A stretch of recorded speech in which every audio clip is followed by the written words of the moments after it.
The other CAM modalities that we want to discuss were what was termed more as like the mind-body therapies, such as yoga, meditation, acupuncture. I love this kind of stuff. This stuff is so, so good for patients. I mean, what's the risk of exercise? The thing is these forms of exercise are mind-based. So things like yoga, Tai Chi, meditation. And there have been some pretty extensive studies proving that these work for things like osteoarthritis pain, even fibromyalgia. There are really good studies showing that mind-body based exercises work.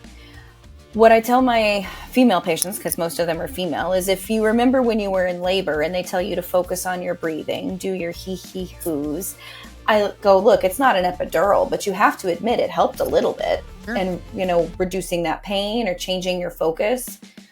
The idea is that with significant enough meditation or understanding of your body and the way it truly moves, you are actually able to reduce your brain's signaling of pain.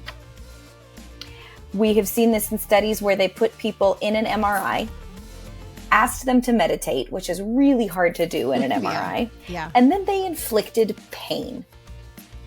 They used a hot rod, which they very nicely described a curling iron, but they burned these patients while they were in the MRI. And when they meditated versus when they didn't meditate, their pain differed by nearly 70%.